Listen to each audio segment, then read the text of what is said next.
From the FSU College of Law, I'm Alva Striplin. And I'm Jeff Kahn.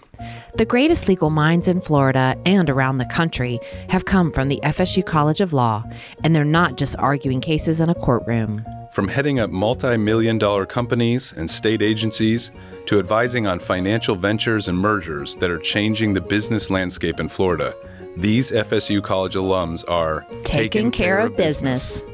Today's guest is the founder of Capital City Consulting and a 2000 graduate of the FSU College of Law. We welcome to the show Nick Iarossi. Thank you. It's great to be with you guys. We're glad to have you. And I think you got here just before the rain started out there. Yeah, I saw the dark clouds rolling in, so I hustled down. It's been pretty much a daily event around here lately and lots of lightning. So we're all good. We're glad you're here. Well, let's jump in and talk a little bit about your background. Love to know a little bit about you, your undergrad, and why did you choose FSU Law? Yeah, so I actually grew up kind of half my life in Florida, half my life in upstate New York, and decided to come to FSU for undergrad. Loved it here. Always been a fan of politics. I grew up in Albany, New York, was the other place I spent, my childhood.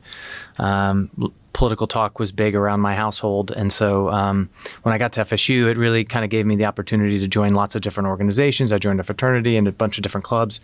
Ended up becoming Student Body President in 97, 98. So ran that campaign successfully and served in that capacity. And that led me into lobbying for student issues. So I would lobby in Washington, D.C. And obviously being located here in Tallahassee, kind of all the other student body presidents from the other state schools relied on me to do a lot of the student lobbying for state issues. And I served as the state council chair of student body presidents. So all of the issues affecting Florida students throughout the state, I kind of focused on here in Tallahassee. So liked it, right? Liked the politics, interned in the Capitol, which I always tell people, whether you're going to undergrad or you're going to law school here, you can't beat the geography of Florida State. Mm-hmm. And the fact that you have the Capitol here, the fact that you have the Supreme Court, federal court, obviously the local courts, the first DCA, and then the county courts, state agencies. Every major state agency, right, is located here, which you can work in as an undergrad or as a law student in their legal department. So if you're interested in environmental law, you can go to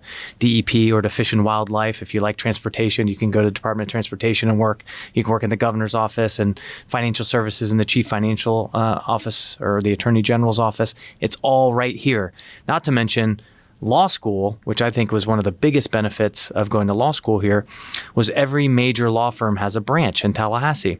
So whether you want to live in Tallahassee after and work or not is irrelevant, because if you can go, get a legal clerkship at Ackerman Centerfit or Greenberg Traurig here, that's going to allow you to have a great in for wherever you may want to move that they have an office in a different city. So I really encourage people to come to Florida State, really because of the geography.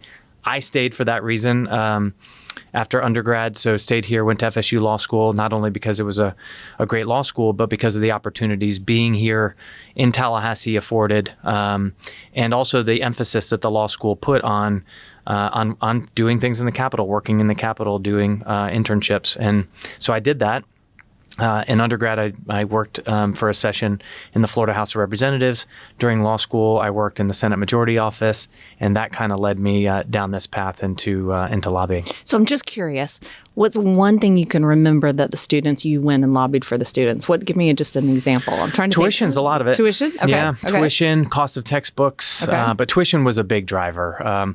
Right now, it's very difficult to raise tuition because there's been Governor Scott actually championed putting a provision in statute that requires the legislature to raise tuition, which getting a vote before the legislature to raise tuition is no small task. It used to be up to the individual boards of trustees, and so at that time, like tuition increases were happening pretty regularly, and so we were that was probably the biggest one we were fighting because of the costs associated with it to the student body. So did you hold like roundtables with the students and say, hey, tell me, I want to know your thoughts. I want to get what you're concerned about. Did you just kind of listen to the student body as a group and they brought you these concerns? Yeah, a lot of it was, getting direct feedback from the students and then coordinating that with the other student body presidents from the other state schools and then coming up with a legislative agenda that the association would endorse, and then I'd be tasked with going to advocate. So it sounds like your plan was pretty defined. You knew what you wanted to do.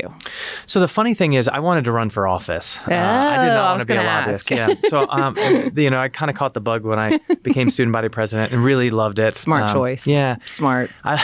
So I loved serving, right, and helping people out every day. You had people coming into the office, and it's you have a full staff of people, right? You have at that point about a $6 million budget in student government. So it's like being mayor of a small town, and you had people constantly coming to you to ask you for help on things, and you were empowered to be able to help them. And it was a good feeling. That's an opiate, right? To be able to affect change in that way.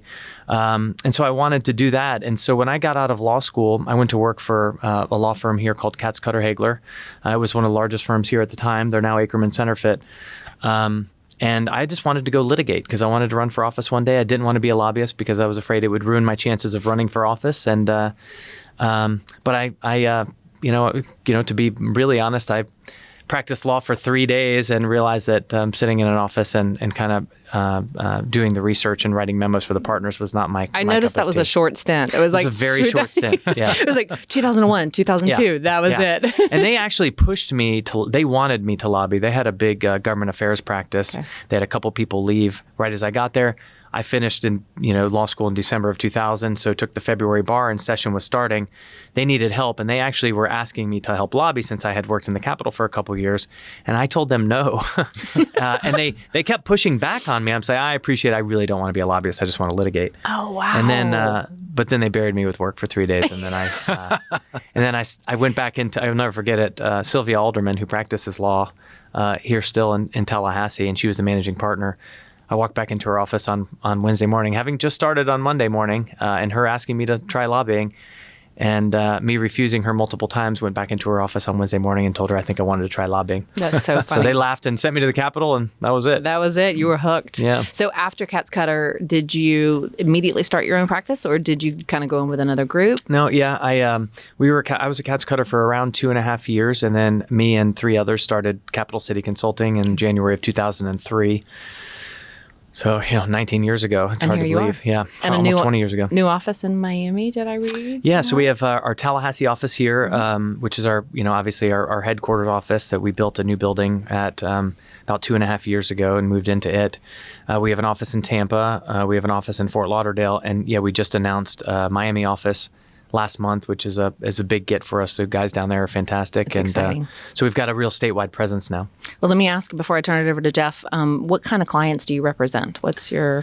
Really all across the board. We have about 250 clients in every area you can imagine. So anything from telecom, utilities, gambling, alcohol, tobacco, all the fun stuff that makes life worth living.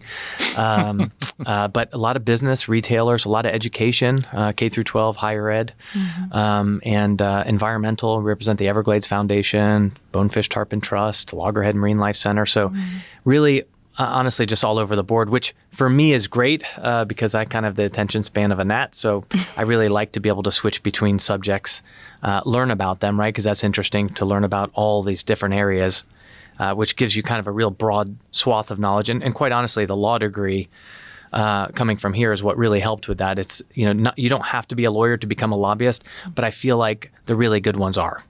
It teaches you to analyze, to think a certain way, writing skills, which is important in this business as well. You're analyzing and writing statute constantly. You're writing amendments. You're helping draft bills. You're reviewing bills. A law degree is invaluable to go into lobbying. Perfect segue for Jeff. Yeah, well, and you kind of answered my first question, but I'll still kind of ask it anyway. Is you said that you thought you wanted to go into actually politics, you wanted to run for office, and you said part of that was the feeling of being able to help people. You were you had that power feeling of being able, people coming to you for help and you being able to do something about it. Do you get that same sense, that same high in lobbying, just a slightly different way? You're helping people get what they want, but you're doing it through as an advocate rather than as the power play. Absolutely. So I like to win, right? And if you're going to do this job, you have to be a pretty competitive person. So really love to win. So every time you win an issue, obviously it gives you that high. But there are some clients, right, you like to win for more than others, right? I mean, or the feeling you get from winning for them gives you a different feeling than others because there are some that you may believe more passionately in their cause versus others. I will fight like a dog on every single one of them and want to win every single one of them. But the post reward of the feeling it gives you, other than winning, but feeling like you've done also a good thing it's absolutely there. And let me stick to that for a moment because we could say the same thing obviously as a litigator, right? Sure. We like to win. Yeah. I want to win for my clients. There's probably some clients I'd get a bigger high from winning for than others. So again, what is it do you think that made it so that lobbying was more your fit, even though we have that similar language of, I'm going to work for my client, I want to get a result for my client, I want to win for my client, I'm going to help my client. You're doing the same thing, but you're dealing with the government side. I'm basically thinking of the student. What if a student's sitting there going, do I want to do litigation? Do I want to go lobbying? Do you have advice on, well, if you've got this kind of personality trait, or if you find that you like this kind of work or this kind of class, is there something that you think, well, that signals to me that you would make a good lobbyist? If you're interested in litigation, then you're the type of person that would also be interested in lobbying, assuming you like the backdrop of politics over it all, right? You've got to be someone who likes to fight, likes to argue, isn't bashful to ask for things, right? Because it's difficult to ask people to do things for you all day long, right? And to push, and you have to know how much to push without upsetting them in your advocacy efforts. But you gotta, that's a difficult skill, is knowing how hard to push, when to push. You're constantly analyzing people's personalities, what motivates a member of the Democratic Party versus the Republican Party. You got to shape your message. You got to know their districts, right? What's driving them in their districts? What types of arguments are going to work better with this person because of the demographic that they represent versus this other person, and tailor those messages. And as opposed to dealing with like a 12-person or a 6-person jury, you're dealing with 160 members of the legislature plus the executive branch. So forming coalitions and all, it's 4-dimensional chess. 3-dimensional chess. But the similarities, as you point out, are absolutely there. I'm advocating on one side. There's always somebody else advocating on the other side, and you're dealing with an elected who you're trying to convince one way or the other on your side. So you deploy a lot of the same tactics, right? I read a lot, I research a lot, I prepare a lot, I come up with arguments, constantly trying to formulate arguments to oppose the other side, and get that person to see why my policy argument is better than their policy argument.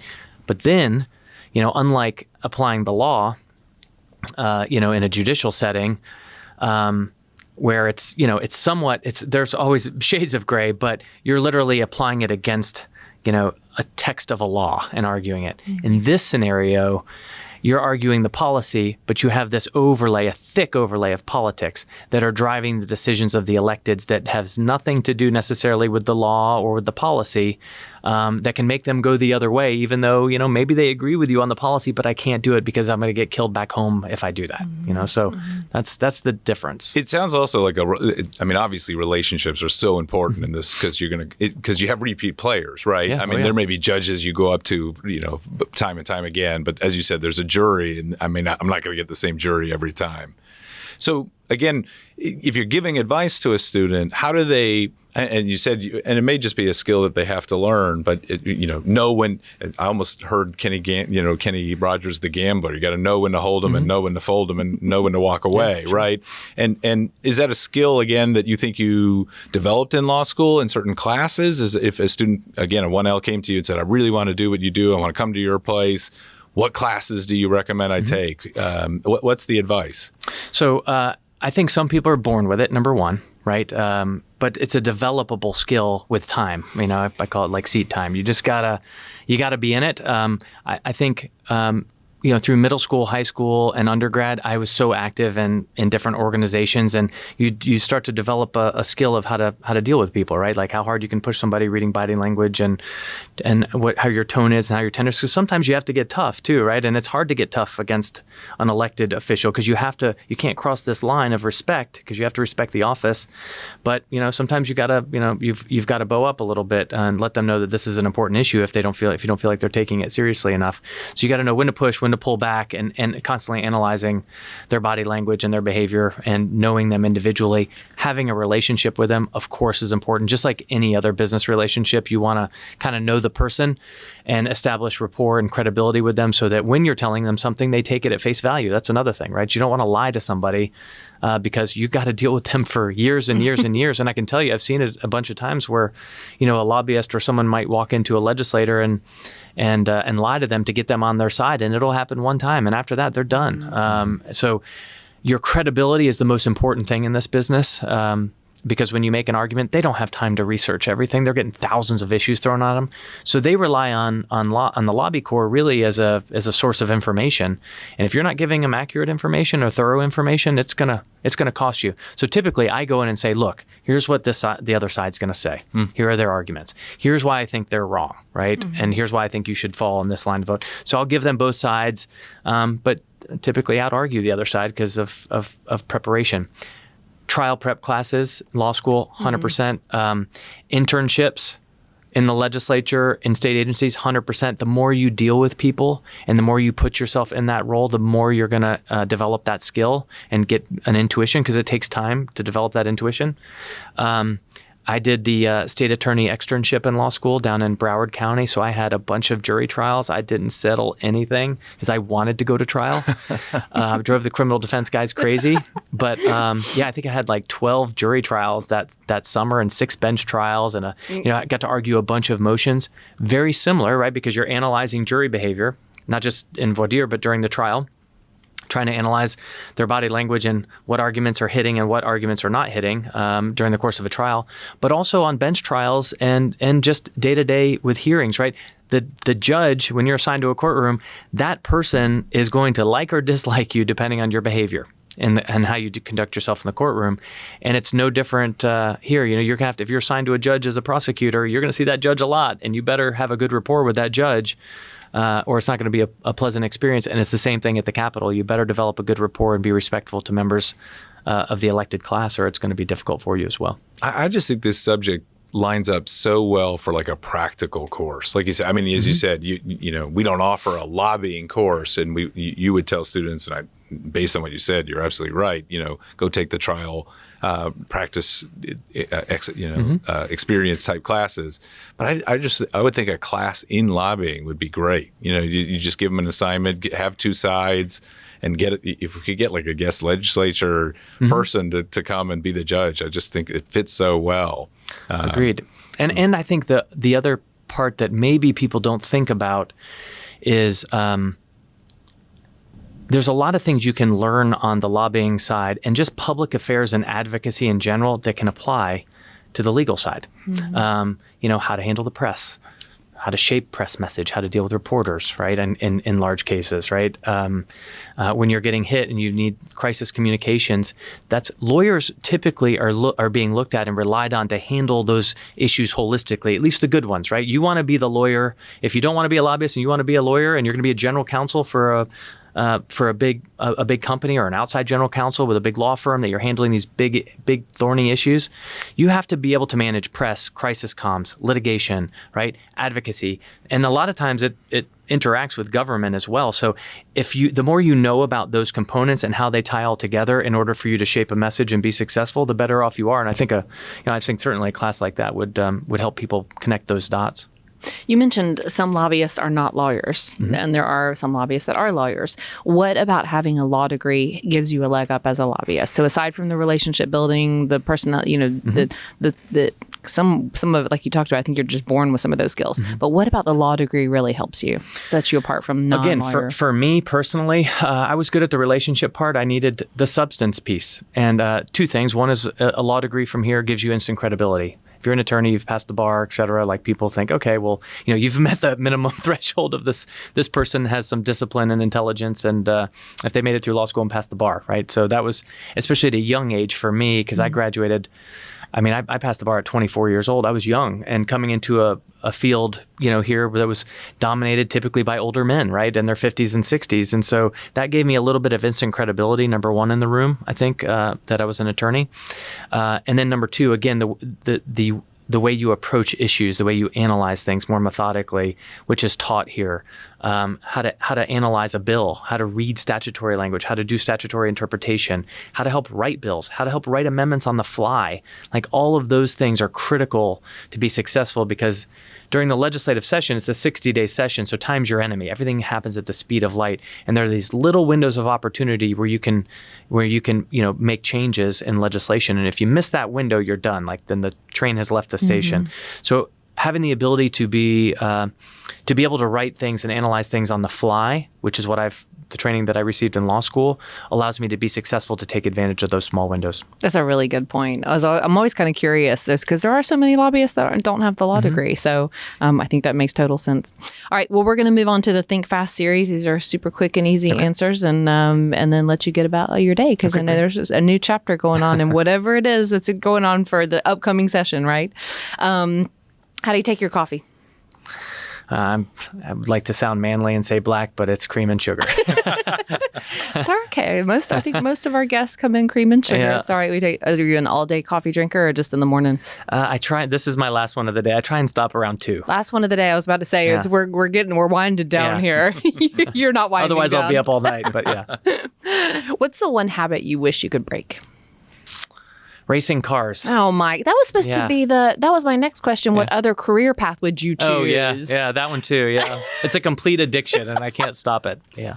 So is it the racing, or is it the buying of the car, or what is it all about of it that intrigues you? It's expensive. Okay. It's dangerous. It's time away from the family. It's all of it, but it is literally an addiction. Yeah. Time away from the phone too. It's like all you do, and from any connection to anybody, I bet all you're thinking about is that. How do I get this car from here to there as fast as possible without hitting anything? Yeah, without hitting. And there's no Bluetooth in the cars, in the race cars, so you're completely checked out. And honestly, what I love about it too is not a lot of difference than if kind of fits the lobbying personality too. Is right. It's super competitive.